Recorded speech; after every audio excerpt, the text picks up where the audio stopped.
Assalamualaikum warahmatullahi wabarakatuh. Selamat malam. Salam sejahtera buat semuanya. Apa kabar ya teman-teman?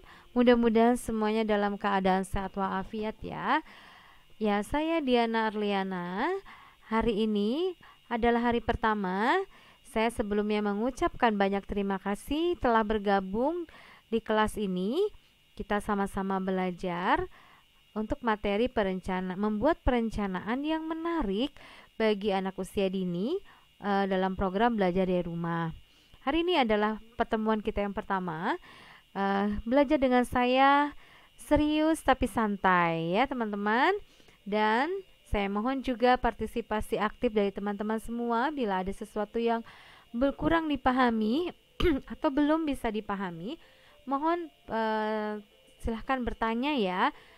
Dan jangan sungkan atau ragu untuk bertanya. Lalu apapun yang teman-teman ingin sampaikan, insya Allah saya bisa terima dengan baik. Baik, sebelum mulai kita sama-sama membaca doa masing-masing, dan saya akan mulai dengan basmalah. Bismillahirrahmanirrahim. Ya, di awal kita mengingatkan kembali ya, anak-anak sudah berapa bulan ini belajar dari rumah ya teman-teman. Dan hal ini memang menjadi PR bersama buat kita semua nih, khususnya guru-guru PAUD. Pandemi COVID-19 memaksa kita untuk melatih dan banyak belajar bagaimana menyajikan materi pembelajaran yang menarik buat anak-anak usia dini. Dan kebijakan ini ya sesuai dengan surat edaran Bapak Menteri Pendidikan dan Kebudayaan. Waktu itu di awal tahun ya, surat edaran ini pada saat pandemi sudah mulai mewabah di Indonesia. Ya, saya ambil dari surat edaran nomor 4 tahun 2020 tentang pelaksanaan pendidikan dalam masa darurat coronavirus disease ya, COVID-19. Baik, teman-teman, di sini yang perlu kita pahami menurut surat edaran Bapak Menteri ya, belajar dari rumah melalui pembelajaran jarak jauh itu yang pertama memberikan pengalaman belajar yang bermakna bagi siswa tanpa terbebani tuntutan menuntaskan seluruh capaian kurikulum, kenaikan kelas maupun kelulusan. Jadi itu ya, untuk pembelajaran pandemi ini memang banyak dilonggarkan. Jadi teman-teman jangan juga membebani anak-anak murid kita dengan tuntutan untuk mencapai seluruh pencapaian ya kurikulum ya. Oke, yang kedua, memfokuskan pada pendidikan kecakapan hidup antara lain mengenai pandemi COVID-19 ya. Ini di awal-awal memang himbauan ini terus-menerus disampaikan oleh Bapak Menteri, bagaimana kita memberikan stimulasi kepada anak-anak untuk meningkatkan keterampilan hidup ya mereka. Bagaimana mereka dapat membantu orang tuanya di rumah, mengerjakan pekerjaan sehari-hari di rumah, membantu diri mereka sendiri ya, membuat mereka mandiri dengan keterampilan kecakapan hidup. Nah, khususnya terkait dengan pandemi, bagaimana mereka dapat menjaga kesehatan, menjaga kebersihan, dan menjaga keluarganya dari penularan pandemi. Nah, ini perlu sekali dijadikan fokus dalam pembelajaran. Nah, yang ketiga, memberikan variasi aktivitas ya. Jadi aktivitasnya jangan monoton seperti itu saja ya. Dan tugas pembelajaran belajar dari rumah antar siswa. Jadi kemudian disampaikan juga harus sesuai dengan minat dan kondisi masing-masing, termasuk mempertimbangkan kesenjangan akses fasilitas belajar dari rumah. Nah, ini ya yang membuat menjadi kendala yang besar pada saat menggunakan daring, yaitu adalah akses internet. Ya, ini enggak semua orang tua memiliki jaringan internet. Ini kita pahami bersama-sama dan sudah menjadi pemikiran dari kementerian itu sendiri ya. program yang terbaru kan sudah ada pemberian pulsa ya, kuota ya untuk orang tua melalui program BOP. Tapi bagaimana dengan orang tua yang tidak memiliki perangkatnya? Nah, ini membutuhkan pemikiran yang bijak ya dari sekolah dan guru itu sendiri. Jadi di sini yang ingin ditekankan adalah variasi kegiatan ya, variasi kegiatan dan tugas pembelajaran yang dilaksanakan di rumah. Keempat, memberikan umpan balik terhadap bukti atau produk aktivitas belajar dari rumah yang bersifat kualitatif dan berguna bagi guru tanpa diharuskan memberikan skor. Jadi di sini umpan balik itu adalah nanti kaitannya untuk penilaian ya atau evaluasi. Bukti-bukti fisik bisa berupa foto, video atau hasil karya anak ya, produknya. Tapi jangan melulu anak-anak diberi mengerjakan produk ya, apalagi menggunakan LK. Usahakan semaksimal mungkin lembar kerja anak atau buku paket anak itu dikurangi ya, atau kalau boleh buku paket itu dikembangkan dengan kegiatan-kegiatan lain. Oke, baik. Ini pesan beliau.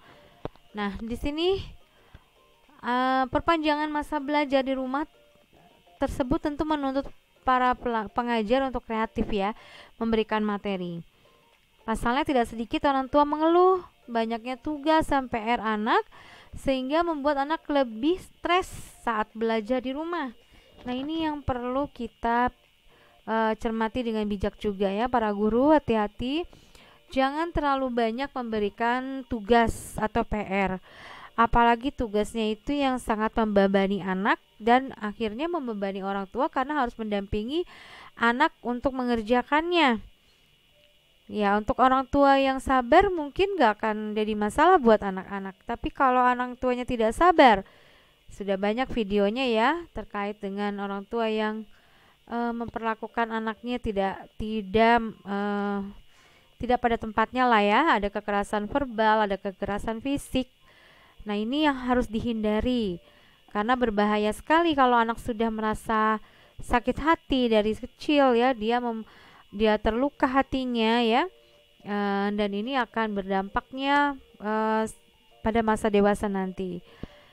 Oke, kemudian berkaitan dengan perpanjangan masa belajar dari rumah, PLT Dirjen PAUD Diknasmen ya, Bapak Haris Iskandar mengatakan guru dan orang tua diharapkan dapat mewujudkan pendidikan yang bermakna di rumah. Apa sih bermakna itu? Bermakna itu berkesan. Jadi harus ada kesan yang mendalam di hatinya. Ya, paling tidak harus mendalam, tapi paling tidak dia berkesan senang gitu ya. Dia menjadi happy, belajar di rumah tuh asik ya. Seperti itu. Nah, yang dikhawatirkan kalau hanya menuntaskan dan fokus pada nilai akademik, nah ini lanjut ke berikutnya, belajar bermakna itu tidak hanya fokus pada capaian akademik atau kognitif semata, namun juga menekankan pada perkembangan life skill. Life skill tadi kecakapan hidup dan karakter. Apa sih life skill itu? Yaitu adalah keterampilan kehidupan sehari-hari yang bisa dilakukan anak di rumah. Ya, jadi anak-anak dapat menolong dirinya sendiri menjadi anak mandiri. Bagaimana dia dapat mengerjakan pekerjaan yang memang untuk dirinya sendiri, untuk kehidupannya dia nanti. Anak bisa memakai baju sendiri, memakai sepatu sendiri, makan sendiri ya, mandi sendiri, kemudian membersihkan tempat tidurnya. Nah, itu life skill. Ya, itu kecakapan hidup yang akan berguna nanti di masa dewasanya. Anak-anak yang tidak terlatih life skillnya, dia nanti di masa dewasanya tumbuh menjadi anak-anak yang pemalas ya, atau anak-anak yang tidak bisa apa-apa.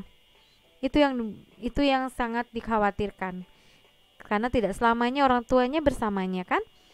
Nah, kemudian bagaimana dengan perkembangan karakter terkait dengan nilai-nilai karakter ya. Jadi biasanya kalau di sekolah kita bisa merangkul dia, memberikan contoh, memberikan menstimulasi dengan cerita, dengan nasihat-nasihat yang menyejukkan buat anak-anak gitu ya. Tapi bagaimana kalau dilakukan secara BDR? Nanti kita latihan ya. Oke. Nah, untuk pendidikan life skill, guru dan orang tua bisa menjadikan aktivitas memahami pandemi COVID-19 sebagai materi pembelajaran, mulai dari penjelasan tentang virusnya, langkah pencegahannya seperti dia mencuci tangan, menggunakan masker ya, dan dia juga bagaimana dia menjaga kebersihan di rumahnya, dirinya sendiri. Kemudian dia juga bisa menjaga agar dia pun tidak terkena virus dan tidak menularkan virus. Ini perlu diperkenalkan. Nah, di PJJ di luar negeri, ya, ini berdasarkan hasil penelusuran artikel di Google dan beberapa pengalaman orang tua berbagi cerita ya.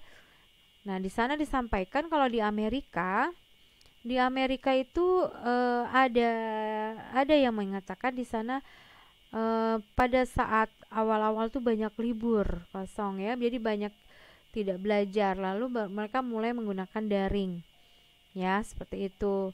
Kemudian di Singapura mereka menggunakan Google Meet dan Zoom untuk pertemuan virtual. Tapi setelah PJJ-nya berlangsung beberapa bulan kemudian ya.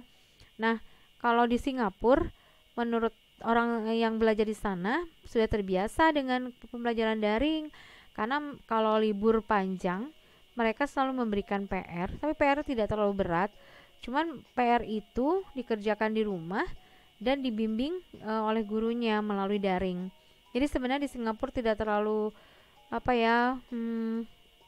membebani ya, karena sudah terbiasa dengan menggunakan daring itu. Nah, di Eropa juga sama saja menggunakan daring, menggunakan video-video pembelajaran seperti itu. Dan kemudian setelah agak mereda baru mereka ada daring dan luring. Jadi sekolahnya bergantian dengan mengurangi jumlah siswanya untuk belajar di kelas. Bergantian ya. Nah, kemudian di Australia juga sama, dia termasuk yang baru mengalami kejadian seperti ini. Kemudian mereka melakukan pembelajaran secara daring ya, dengan menggunakan video pembelajaran, menggunakan fasilitas virtual yang lain ya. Paling dominan Google Classroom seperti itu.